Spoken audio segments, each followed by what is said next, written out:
Without further ado, I hand it over to Alex Ritchie.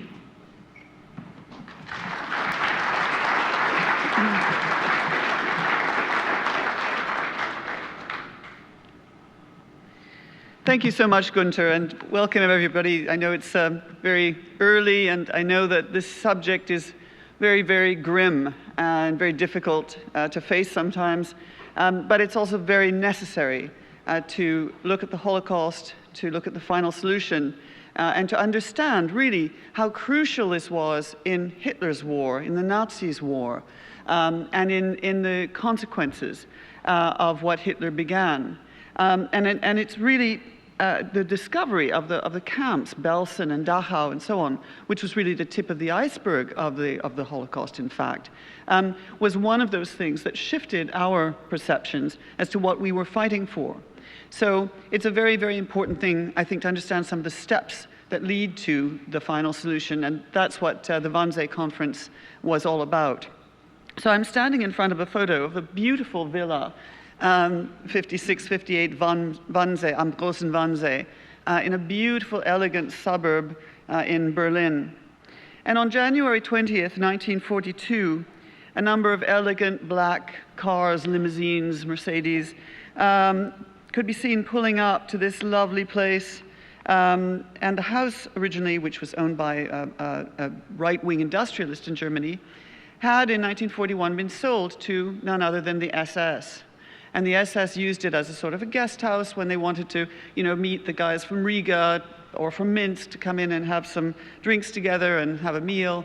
This was the place that they chose. So it wasn't really surprising that on that day, 15 high officials of the National Socialist regime had been invited by none other than Reinhard Heydrich to a meeting to discuss, quote, the final solution of the Jewish question in Europe. It was to be a meeting followed by an elegant breakfast. They'd been invited by Heydrich, who was extraordinarily clever, very, very cruel. Hitler called him the man with the iron heart. He saw this as a compliment.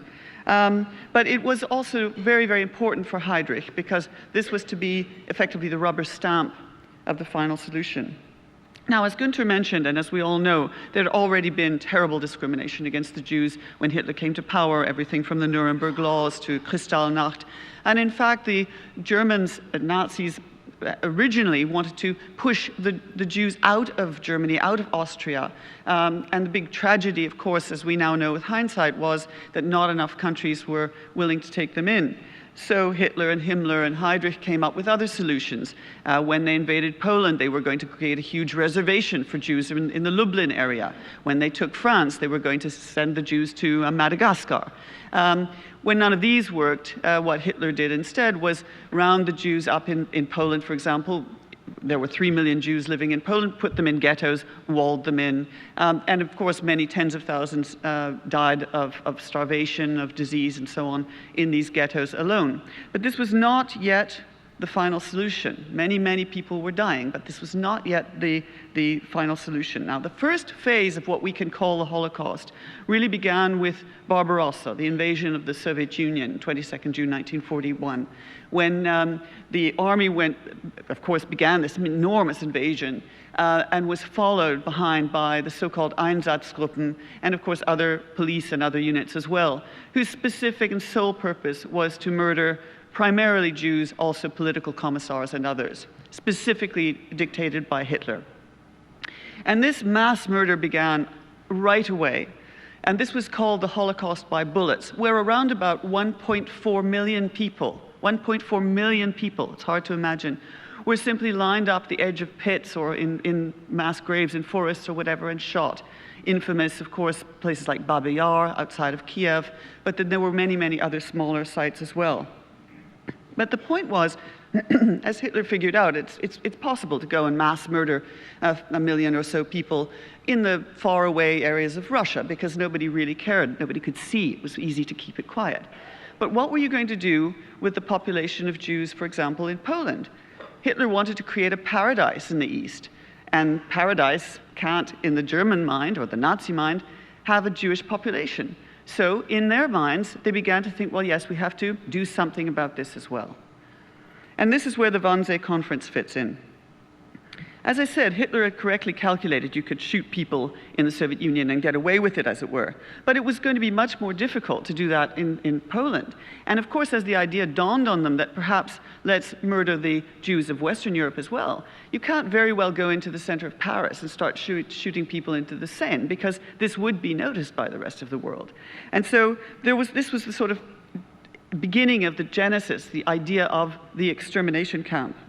And one must remember that this innovation, which we now know so much about, was entirely new. Nobody in the world had ever thought needed such a thing. Why on earth would you need to move people to a special place in order to kill them? This was absurd. And so the Nazis put their technological engineering minds to work and began to come up with all sorts of innovations.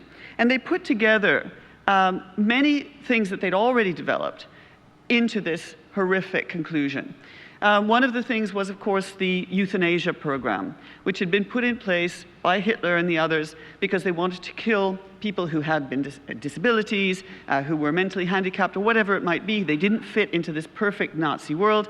And around about 70,000 people were murdered in 6 different killing centers around Germany, places like Sonnenstein. And this was only stopped because of the activities of some Germans who realized that their relatives had been murdered, and people like Archbishop Galen who started to protest against this.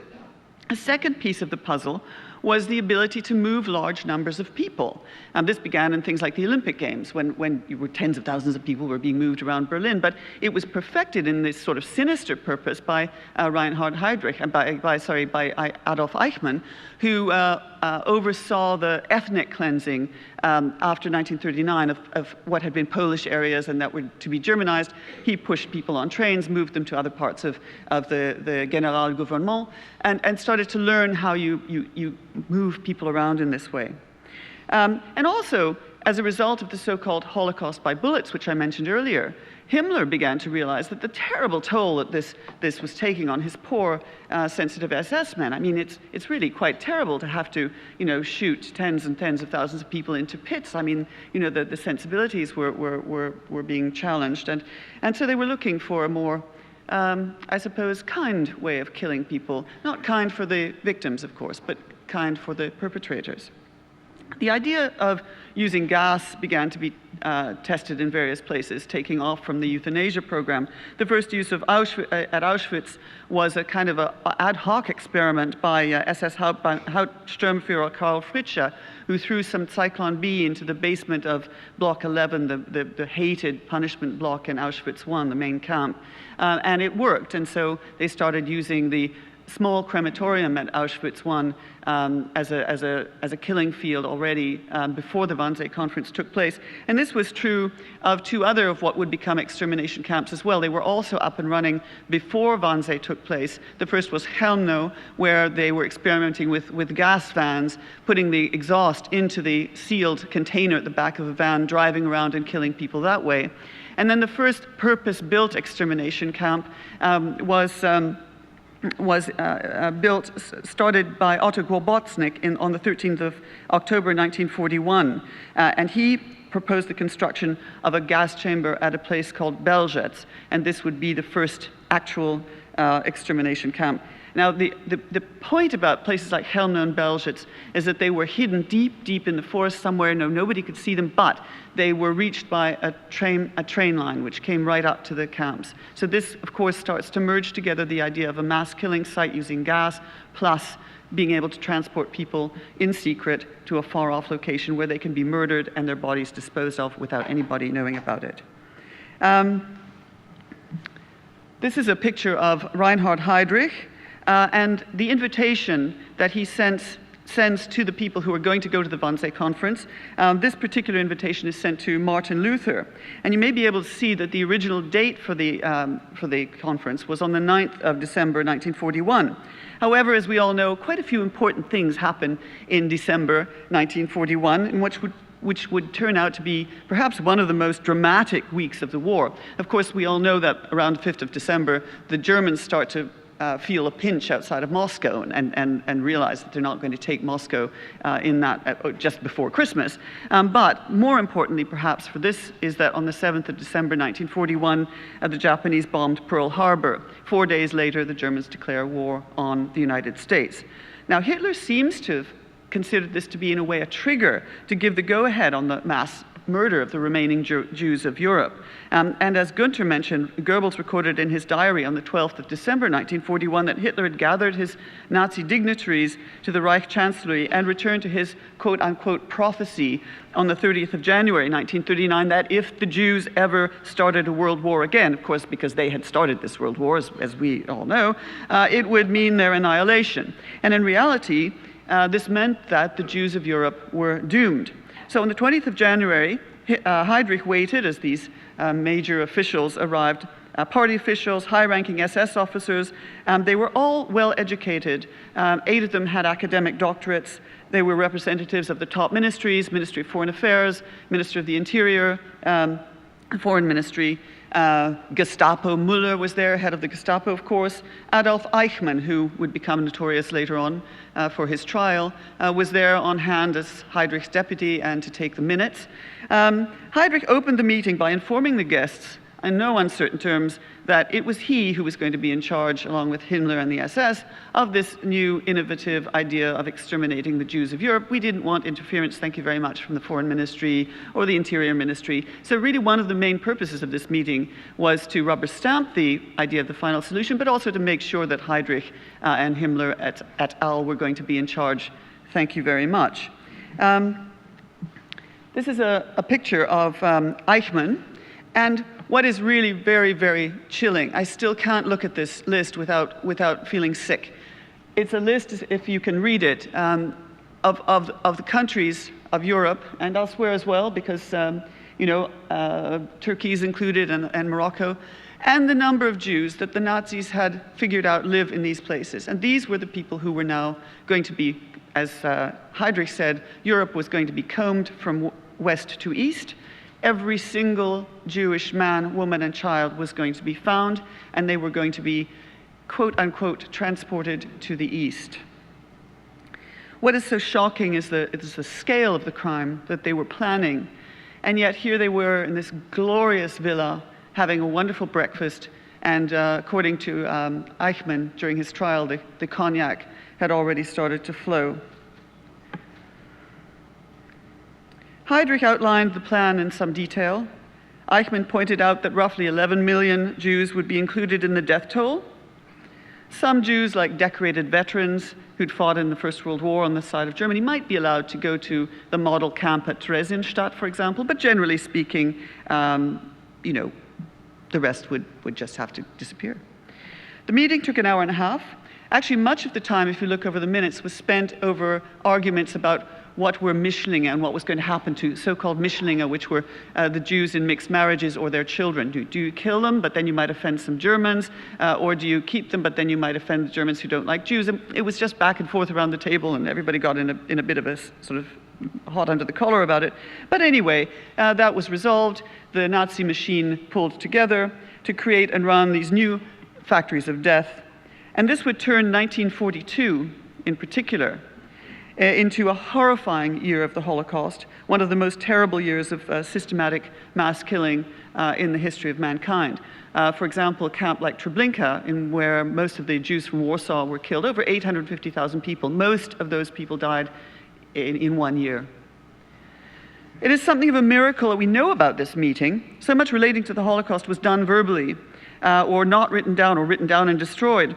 Now, Heydrich printed out 30 copies of this protocol, and you can see just not a very good picture of a part of the protocol, and they were supposed to be destroyed. But one person, Martin Luther here of the Foreign Ministry, decided he was going to keep his. We don't know why, and he hid it away in his papers. And so fortunately, after the war, it was discovered by a Brit called Kenneth Duke, who was microfilming documents for the Allies. And he handed it over to US prosecutor Robert Kempner, who used it in the later Nuremberg proceedings and also, of course, in the Eichmann trial. As for the participants, A lot of them died during the war. Rudolf Lange, Heinrich Müller, Roland Friesler, Alfred Meyer. These men perished for example, in Berlin. We're not sure about Gestapo Müller. He disappeared. He might have escaped like Eichmann, and we just never know about it. But as for the other participants who survived, only a few were brought to trial after 1945. Of course, we know Heydrich was assassinated. But the rest, including State Secretary Wilhelm Stuckert or SS Major Otto Hoffmann, George Leibrand, denied when they were questioned that they had understood anything about the Wannsee Conference. They said, well, they just said they were deporting these people to the East. We didn't understand what it meant. We had nothing to do with the mass murder of Jews, absolutely nothing whatsoever. And tragically, this argument worked, and they didn't go to prison. In fact, they got off scot-free and had successful careers in West Germany after the war. This is a picture of Joseph Wolf, the gentleman in the glasses. One man was horrified by this fate, and after the war, the villa became a school, then a hostel. The West German government didn't really know what to do with it, and the historian and Holocaust survivor, Joseph Wolf, campaigned tirelessly for the villa to be turned into a memorial site. He named Nazi criminals who were having wonderful careers in West Germany. He tried to explain what Wannsee had meant, but of course, this was the time of the Cold War, and he was ignored. And sadly, he committed suicide in despair in 1974, never seeing the realization of this project. Fortunately, as we all know, attitudes changed in West Germany first and then in the United Germany, so that by the 1980s, the Holocaust had become very much more of an important subject in both Germany and, of course, around the world. In 1992, on the 50th anniversary of the conference, the Wannsee Villa became a memorial, an official museum of the Holocaust, and an educational center. And indeed, for those of you who have been on or are going to go on my Rise and Fall tour, we go to the Wannsee Conference, which now has a new display area. It's been sort of revamped.